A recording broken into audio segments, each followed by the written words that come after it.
Hej og velkommen til noget mere ES. I dag så skal vi køre noget Mike-patrulje med min ven Victor. Sig hej til kameraet, Victor.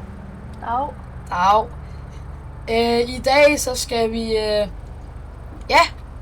forhåbentlig i hvert fald se om vi kan gøre en forskel i den her røvby, eller hvad man kan kalde det her, på vores, tohjulede bæster engang, motorcykler. Så lad os bare se om vi kommer i gang. Så ja, jeg tænker. Og så er vi ankommet ned, og vi skal så begynde vores patrulje herfra. Tænd for radioen. Er du klar? Har du også tændt for radioen, Victor? Ja. Det er godt. Det er så godt at have tændt for sin radio, ellers skal du ikke kommunikere. Charlie 1025, jeg er tilgående Charlie 1025. Godt. Så jeg tænker bare, at vi starter med at vende på nogle calls en gang. Jeg tænker, skal vi ikke holde ind et sted, hvad Victor? Og så bare lige vente på nogle calls? Charlie 1049, jeg er tilgående. Okay, så gør vi det. Charlie. Du følger bare efter mig, okay?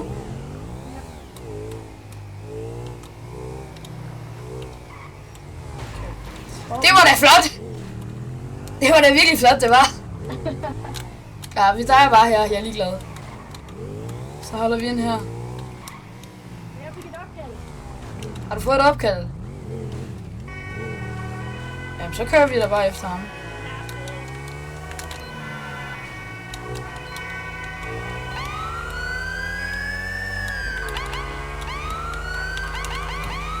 Man skal altid lige huske at så lige få folk til at fjerne sig.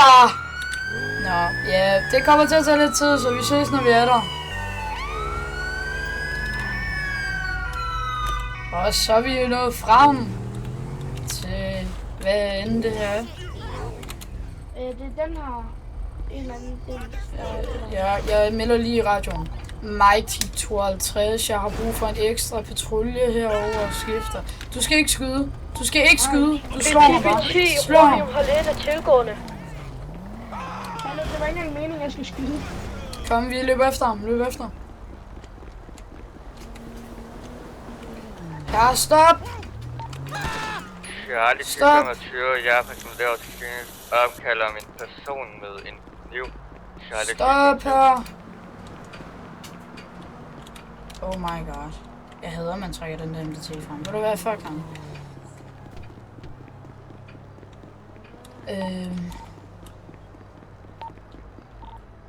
Så følger du lige efter mig. Godt. Du ved godt, hvad man tager ham, ikke? Ja. Charlie 1049, jeg overgår til Bravo. Han er negativ. Jeg tænker bare, altså han er anholdt for vold imod tjenestemand og flygter også fra politiet, så... Hvordan får vi lige fjernet den kæmpe nemt? Det skal du ikke spørge mig om. Vi kan bare lade dem stå og bare køre videre, ikke også? Det var der ingen, der hørt. Ja, det var der nok ikke. Nej. Mike 1052, kan vi få en Bravo-patrulje hernede til os, eller en Charlie? Ja, jeg skal ikke sige... Lidt dumt. Okay, lad os lade prison transport. Ja, bare gør det. Det bliver lige dernede. Og Bravo 0513, ja, Jeg kører lige efter ham her. Du bliver lige her. Lige. Og Bravo Lige. 013 skud afføret postal 925 Skifu var brugt en rumniveau i landet. 8 plus, vi er i responder hurtigt. Skud affyret, skud affyret.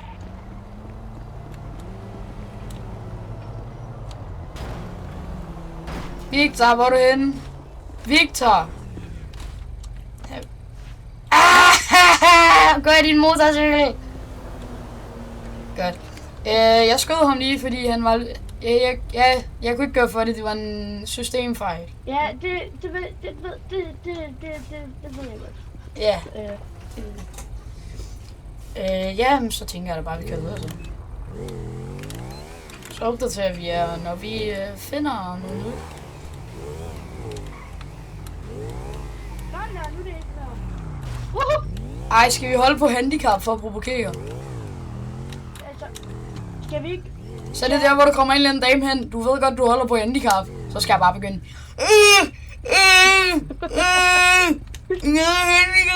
Kondias, huset brænder ned.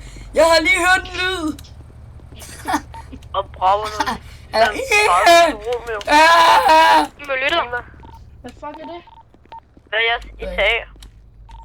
Kan du gentage en melding? ETA, Bravo ETA. 0513 til Romeo Lima. Hørte du, Kom. hørte du, Skal hvor vi du var? køre ned på motorvejen og tage fart nu? Hvad er jeres etage? Ja, kom.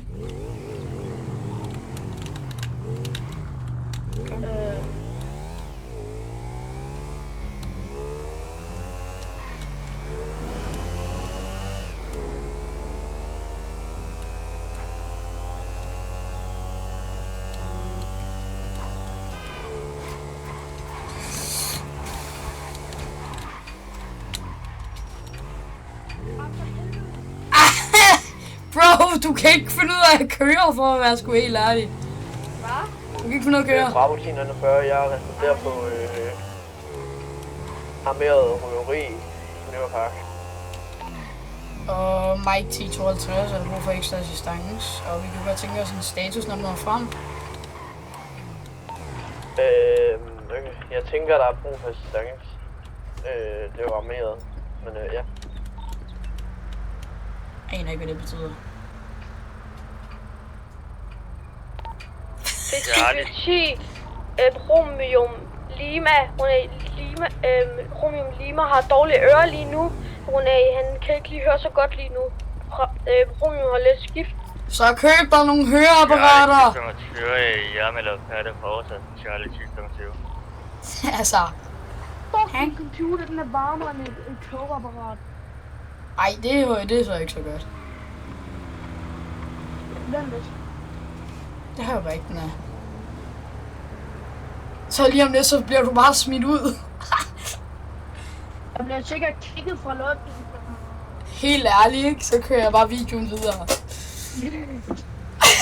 Så Lige sæt en blæse eller noget. jeg kan ikke gøre for, at dit lort ikke virker. Det er ikke min skyld. Nej. Tager du målinger? Jeg aner ikke, hvordan man gør. Jeg kan prøve, jeg ved Det er ikke. bare tryk T Ja. /liter Slash hvad? /liter L-I Og Bravo 0513. L-I-B. Nej, L-I-D. A-R. Og Charlie så 1025, jeg responderer Weapon. til seneste opkald om trespassing. Charlie 1025.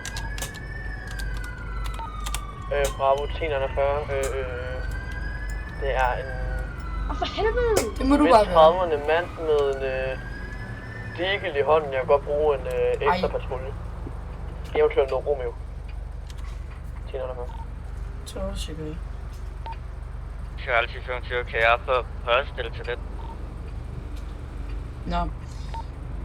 411. Det er også lidt lavt. Nøverpark, hvad hedder det? Ja, men altså. Så sikkert. Det er modsat, at jeg sætter kursen derovre i Charlie Der er 3 1025. mig. Der er 4 mig. Nej, 2 mig.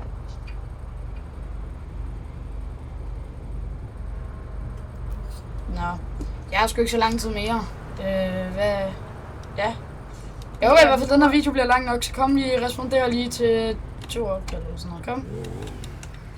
Og Mike 1052 kan jeg bede om en lokation på det røveri. Hvad så? Hvad så? Bravo 1041, det er nede ved Nøverpark træningsstation. Et postal. Ja. Postal hvad? Jeg kører lige med smiley. 411. 411. Nå. Skal du gå snart? Ja, det skal jeg sgu. Vi kunne også lave den kl. 19, hvis det er bedre.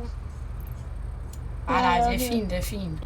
Der har jeg jo også mere tid. Og by the way, der kommer en video, Ja, det kan eller vi laver en video mere kl. Ja. 19. 25.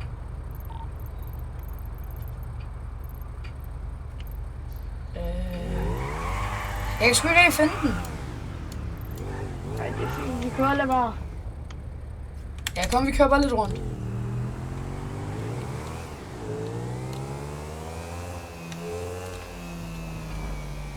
Ej, for satan. Flot kørt. Ja, ikke? Jeg ved det sgu ikke lige. Ja. Jamen, jeg tænker bare at køre.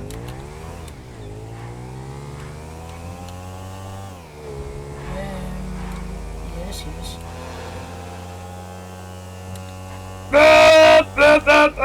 Fjern jer, det er politiet.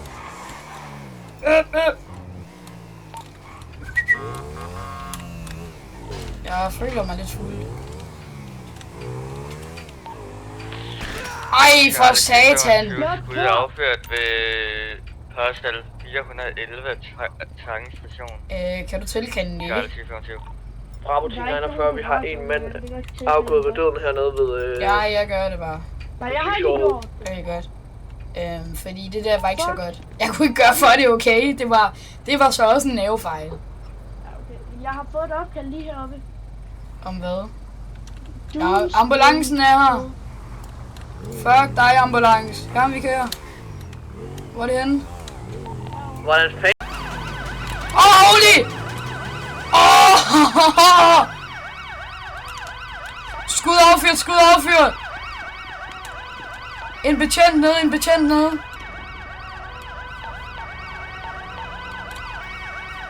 Fuck dig, Victor, jeg kører videre. Au! Hvordan kunne jeg vælge over en fucking kantsten?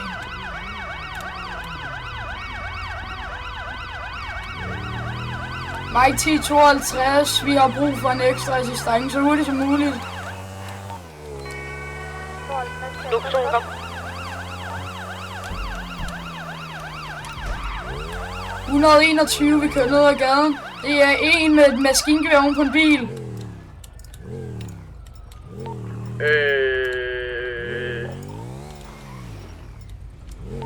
Modtaget, jeg kommer ovenved. Mand nede.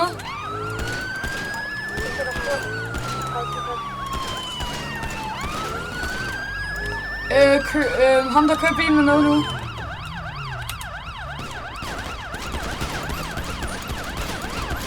Bliv nede, det er politiet. Bliv nede. Ja, vi kørte bare forbi til et opkald, og så var der en, der stod med et maskingevær oven på bilen.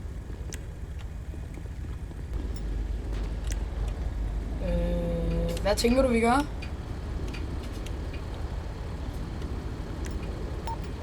Bravo 1041, jeg melder... Ja, jeg kører videre. Bravo 1052, vi kunne meget godt tænke os en ekstra patrulje hernede. Bravo 1041, kan vi få et posttal? 146. Og du må undskylde, jeg sagde det forkert. Jeg kan ikke gøre for det. Ja, det er fint. Vil du køre Bravo med mig? Hvad mener du? Vil du køre Bravo med mig efter? Hvem er du?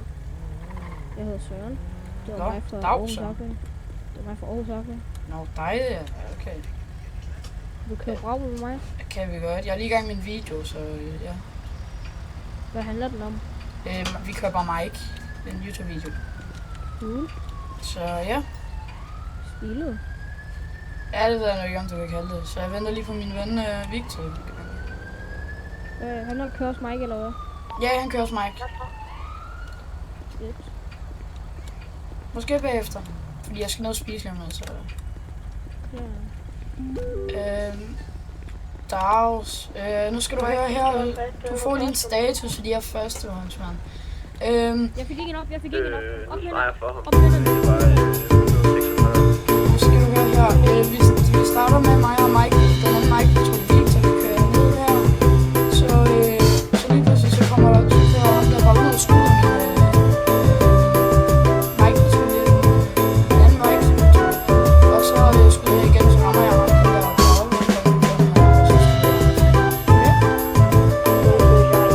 Så bare lige så du fik en status. Bravo 1041, jeg er ankommet på lokationen. 1041. Jeg har fået en. Jeg kører lige bilen på pladsen. Så med den her Bravo 035 skrift.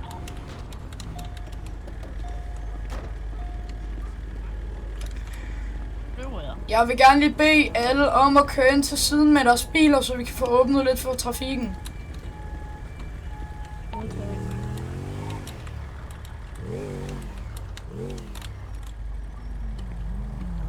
God melding alligevel.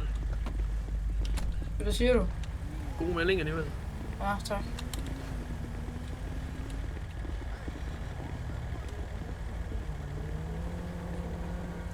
Hvem er det bil, der står her? Det er min, du må gerne lige køre den væk. Ja, det gør jeg. Det gør jeg lige en gang. Det er fordi, den skal... Ja, vent lige, jeg skal lige have med ind. Vent, jeg skal lige have med ind. Vent. Jamen, ja, okay. Dags. Hvad for lidt? Kan du ikke lige om til Mike igen? Jo, men jeg kan bare ikke få motorcykler op på. Bare gør det. Jamen, det kan jeg. Nå, okay. Rip dig. Så kører jeg bare lige ind. Jo. Mike 1052, kan vi godt lige få åbnet lidt for trafikken her, hvis I kan få fjernet alle jeres biler.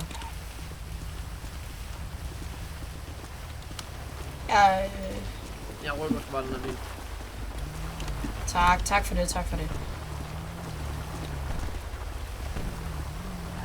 Jeg rykker lige den her til siden.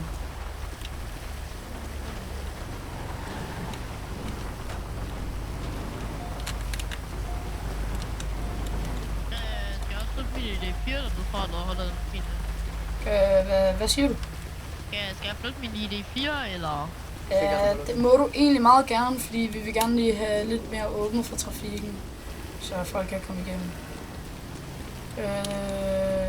Yes, jeg tager lidt en bil her.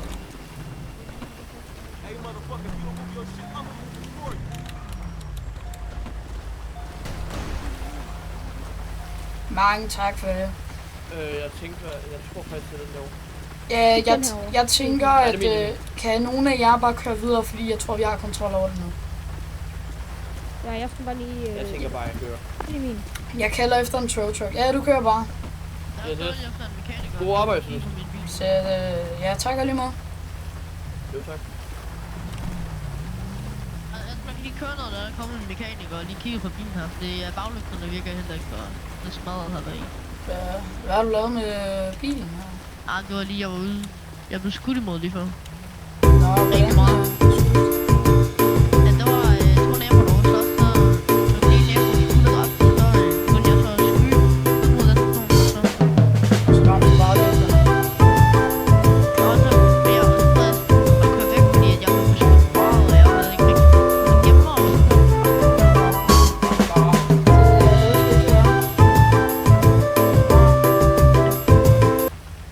Jeg tror mekanikeren han er... Mike, kom herover, han er fat svag. Han kan ikke seriøst ikke finde noget gå. Han er fat svag, Han er fat svag. Han gider ikke ind i bilen.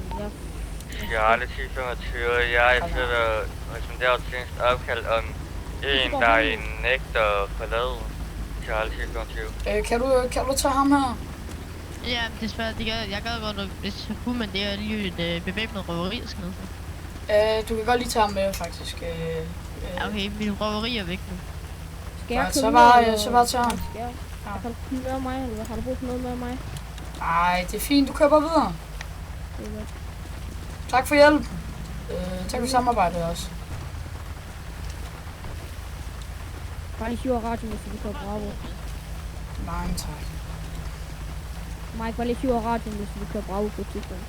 Ja, selvfølgelig, men jeg bliver først online igen kl. 19 i aften. Der laver jeg livestream måske. Ja, Og Bravo 05. Jeg er færdig fortsat. Så gør jeg også live.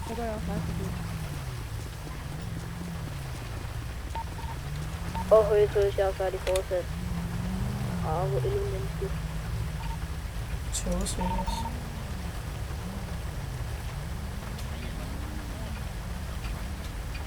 Jeg tænker, vi er snart færdige herfra. Der er ikke så meget mere, vi kan gøre. Jeg tænker bare lige, at vi får togtrucken til at hente, så er vi sådan set færdige med den her video.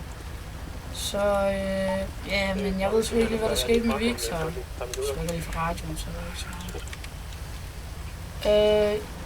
Ja, jeg vil bare sige tak fordi I så med i dag.